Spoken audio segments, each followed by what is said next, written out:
shadow of Morgoth. Hear the dying words of Celebrimbor. The rings of power shall destroy you. And in the end, I foresee one alone shall prove your utter ruin!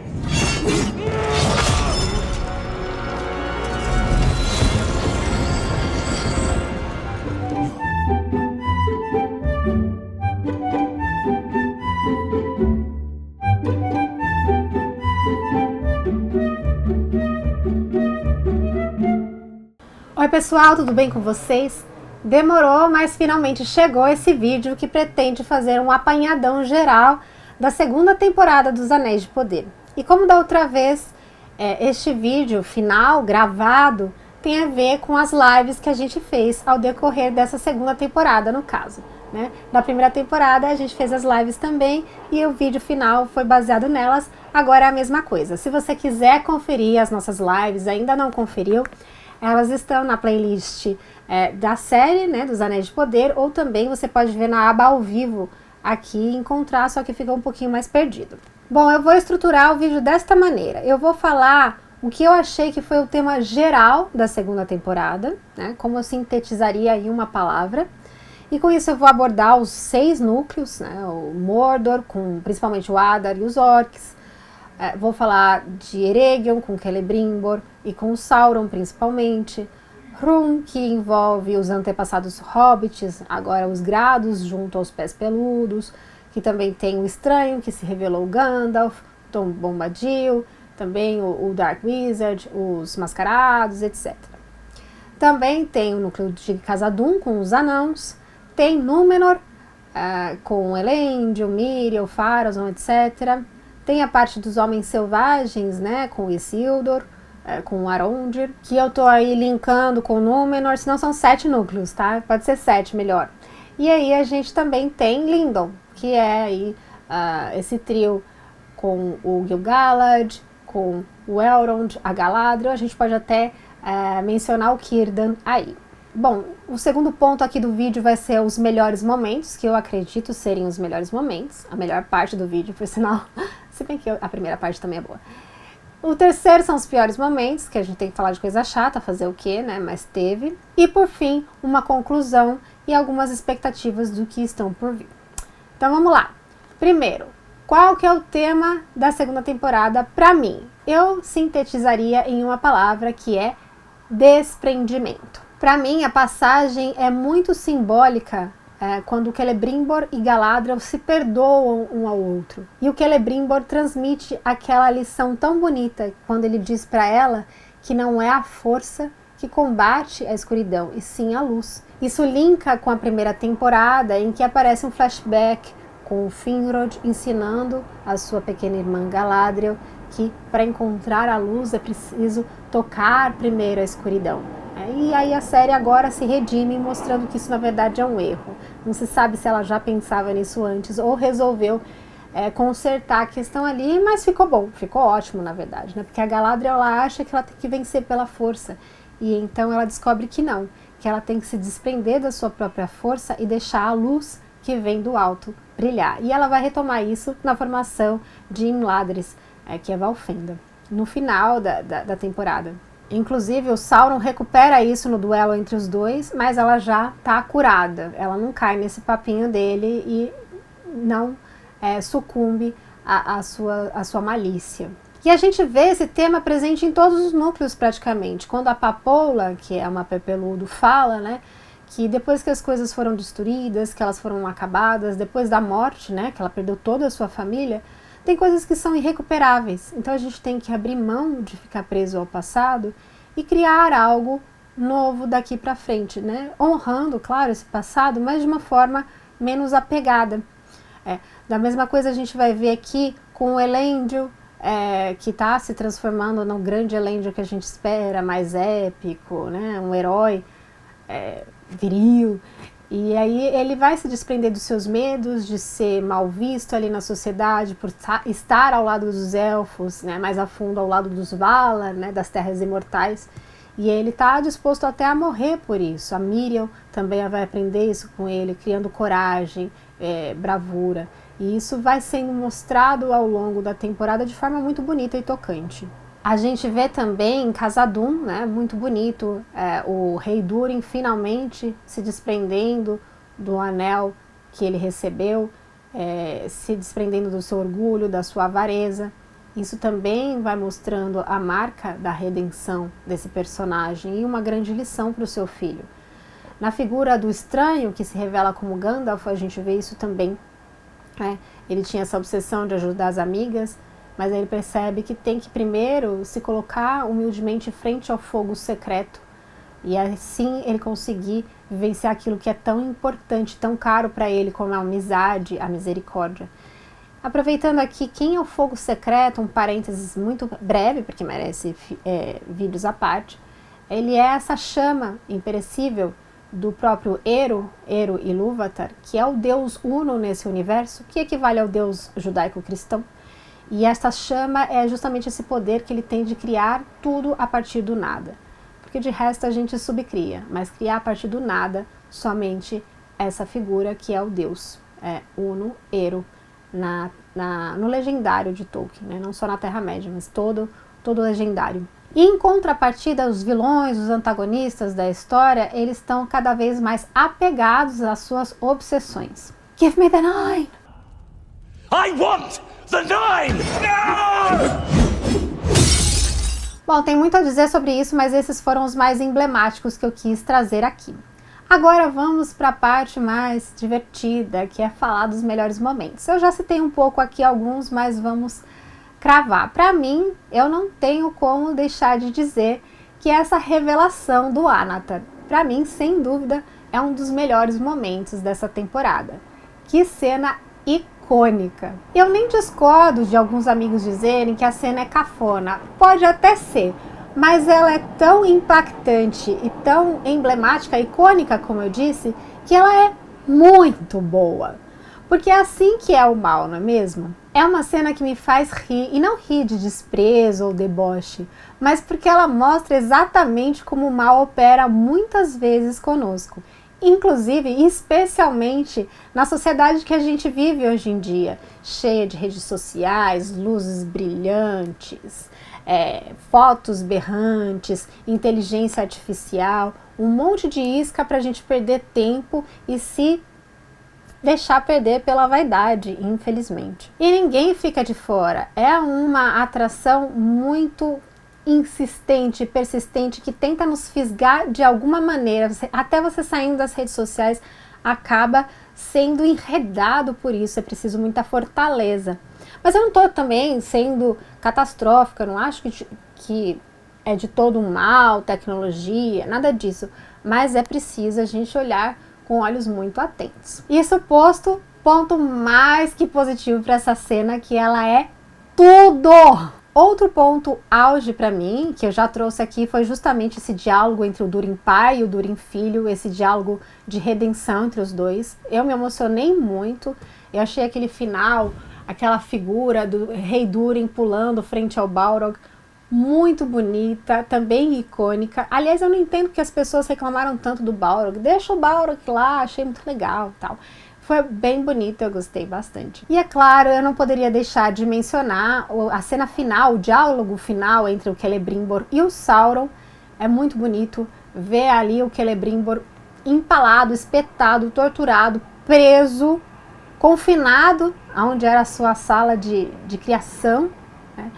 E por Sauron, e estar totalmente livre, porque quando finalmente ele enxerga que aquele ser não era o enviado dos Valar, coisíssima nenhuma, não era emissário nenhum, não era um anjo, era o capeta, na verdade, era o próprio Sauron.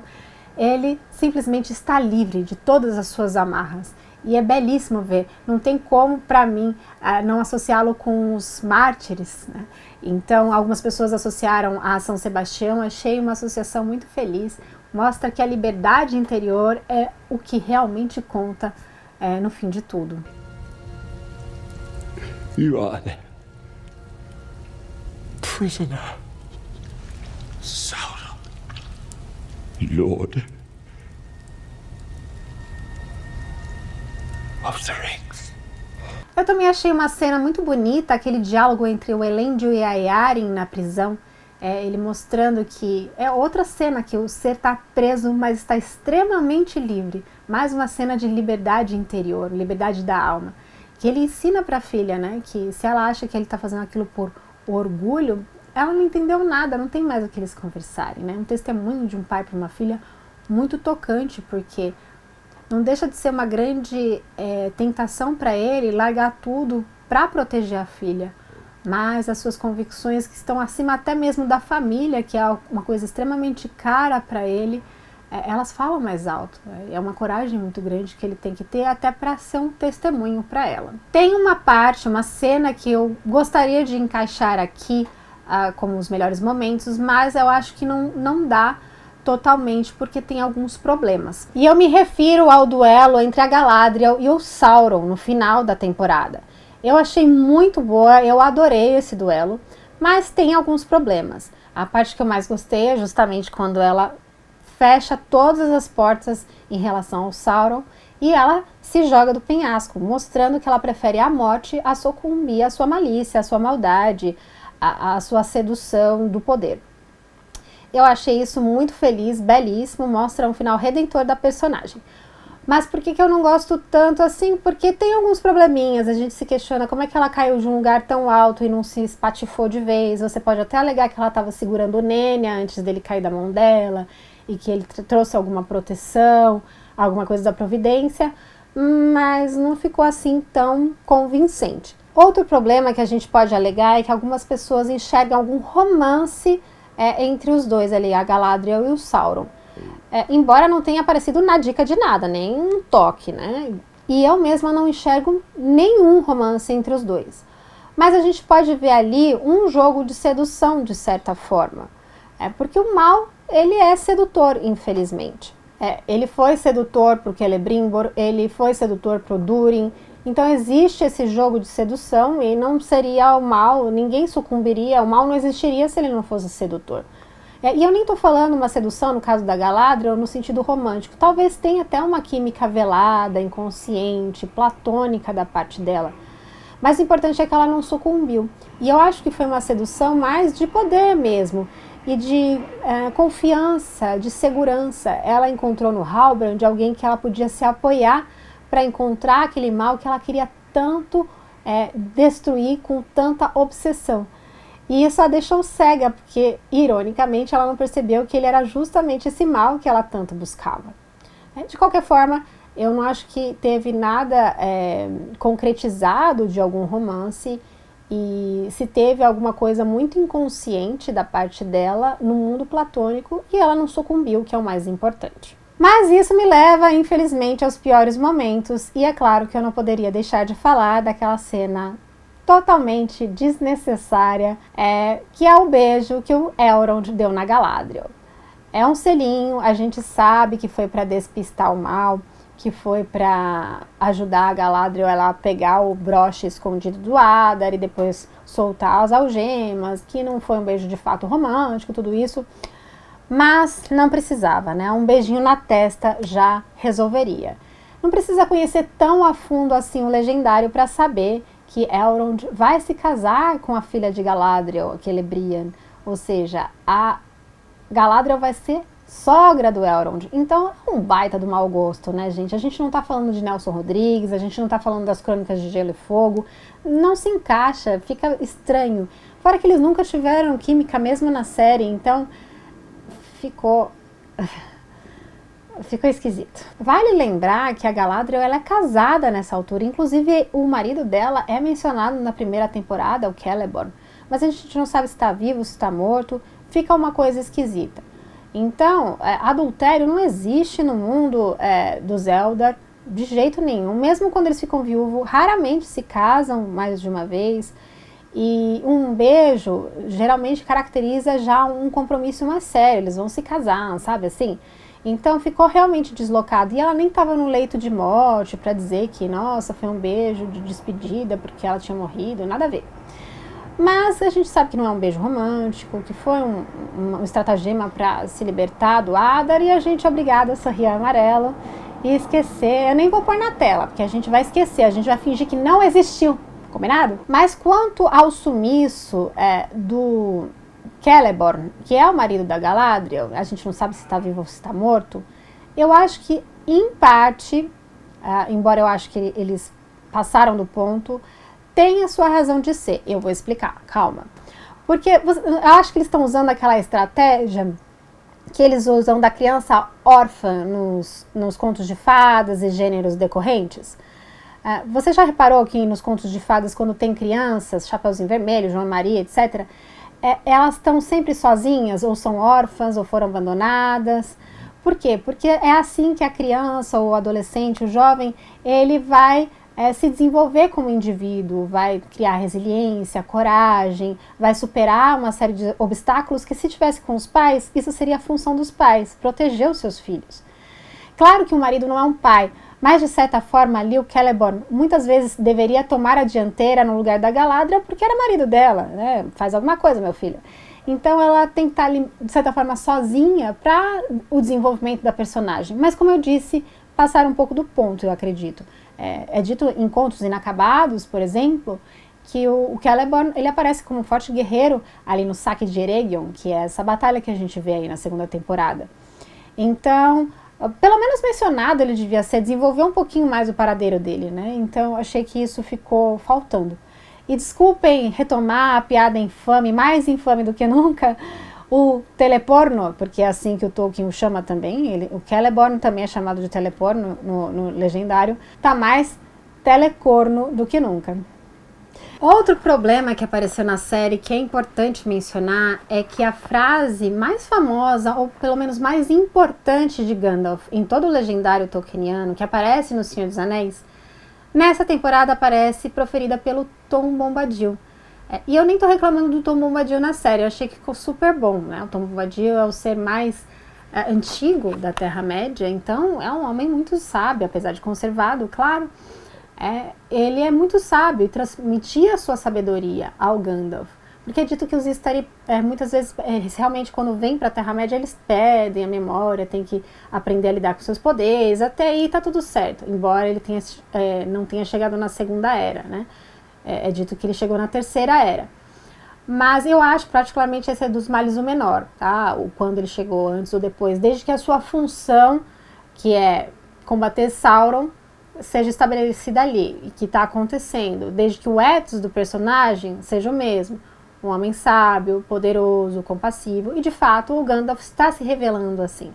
O problema do Tom ter falado essa frase é porque ele é uma frase muito importante e ela é colocada de forma um tanto quanto leviana.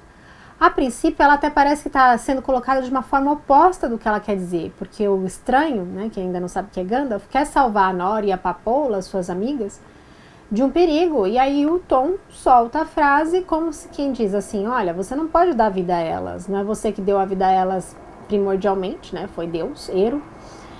É isso que está implicitamente dito, então não cabe a você, você tem que seguir o fogo secreto. Ficou soando meio assim, dane-se suas amigas. Vamos ver como que é a frase que aparece no Senhor dos Anéis aqui para retomar o conceito dela. Na tradução de Ronald Kimsey. Muitos que vivem merecem a morte, e alguns que morrem merecem a vida. Você pode dá-la a eles? Então não seja ávido demais por conferir a morte em julgamento, pois nem mesmo os muito sábios conseguem ver todos os fins.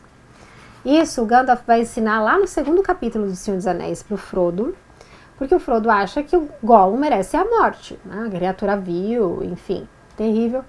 E aí o Gandalf fala, mas não é você que sabe se merece ou não. Tanto é que o Bilbo, lá no Hobbit, ele está invisível, está usando um anel, vê o Gollum de costas, pode apunhalá-lo pelas costas e não o faz, no escuro, e não o faz por piedade, justamente, essa palavra tão cara para o legendário de Tolkien, a misericórdia, a piedade, a compaixão. E é justamente aprendendo essa lição que o Frodo lembra dessa frase, ela é retomada lá nas Duas Torres, quando ele encontra o Gollum e não o mata, e o trata com piedade. E graças a isso o Gollum continua vivo, e isso vai ser crucial para a destruição do Anel. Então a grande heroína da história é a piedade, a misericórdia. E o interessante é que o Gandalf, ele foi pupilo lá em Valinor, ele foi pupilo de Niena, que é a Vale da Piedade. Ele aprendeu com ela essa sabedoria e ele transmitiu, ele reforçou isso aos hobbits que já tinham essa propensão. Tanto é que o Gandalf se aproximou dos hobbits por enxergar neles essa virtude de serem mais misericordiosos e corajosos também. Então, colocar isso na frase de Tom Bombadil de uma forma meio distorcida soou muito mal. Mas até o final da temporada isso foi de certa forma remendado, porque o Gandalf, aí se revela Gandalf, descobre que foi tudo uma estratégia, um teste que o Tom Bombadil coloca ali para que ele no fim escolha a amizade, a misericórdia em vez do poder. Mas ficou meio mal feitinho, não gostei, ficou assim, pegadinha do malandro, sabe? Não achei que ficou bem construído na história. Pelo menos não foi distorcida a ideia dos males o menor. Quanto à interpretação do Daniel Weyman, eu gosto muito, acho ele um excelente ator. Inclusive eu gosto do personagem Estranho Gandalf, particularmente, tá? Eu sei que é questão de gosto. Eu acho ele doce, eu acho ele amável, poético e também poderoso, embora ainda um tanto quanto desengonçado. Eu só espero que eles não estraguem de vez um personagem, senão o personagem mais importante aí da Terra-média. Não sei se é o mais, mas com certeza é um dos mais importantes, sem dúvida. Então, eu espero que eles consigam aí colocar um rumo mais forte e concreto para esse personagem que é tão caro a tantos fãs. Até quem não é fã de Tolkien tem aí um apreço pelo Gandalf. Um outro problema que eu também gostaria de citar rapidamente é o Arondir. Talvez pela saída da Nazanin Boniadi, que era o seu par romântico, a Bronwyn, ele ficou um pouquinho perdido ali. E é um personagem tão querido pelo público. E que eu gostaria, né, que na próxima temporada ele ganhe mais força e mais sentido, razão de estar ali. Porque amamos o Ismael e o seu querido personagem, o nosso elfo tão amado. Eu também queria reforçar o problema do Dark Wizard, que eu achei muito caricaturesco, ele, as místicas, até mesmo os mascarados, que eu acredito que vão ser os Nazgûl. Ele eu achei que ficou muito caricaturesco, um vilão assim meio bobão, sabe? E eu espero, por favor, que ele não seja o Saruman, porque nessa época o Saruman até aparece, mas ele não é de jeito nenhum, vai demorar muito tempo para ele se revelar como um ser vilanesco. Ali naquela época ele ainda se mostra mais bonzinho, vai demorar muito para ele se revelar maligno. O núcleo do Isildur e dos Homens Selvagens eu não acho um problema tão grande, então assim, eu não diria que seriam os piores momentos, mas vale a pena mencionar aí como um núcleo que precisa ser fortalecido. A Estrid, que faz o par romântico com ele, acredito que está ali, de certa forma, só para substituir a Boniadi, para mostrar que esse pessoal que foi, os homens que foram debandados para o lado de Mordor, nessa época chefiados pelo Adar, não são de todo mal. Trazer mais complexidade ali, né?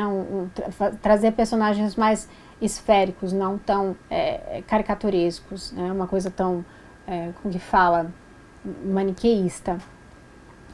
Mas não acredito que ela vai ser a antepassada do Aragorn, que ela vai se casar com Isildur. Não senti muita firmeza ali na personagem nesse sentido. Bom, para concluir o vídeo, eu acredito que essa temporada ela trouxe melhoras significativas, muitas pontas abertas na primeira temporada foram mais fechadas, né? A gente pode assistir a primeira temporada já com os olhos com mais bons olhos, mas ainda tem algumas pontas soltas. Alguns erros quase imperdoáveis, mas de fato acredito que melhorou bastante e há esperança de que tudo melhore cada vez mais. Eu espero que a gente veja na terceira temporada a Forja do Anel, que ficou faltando essa forja.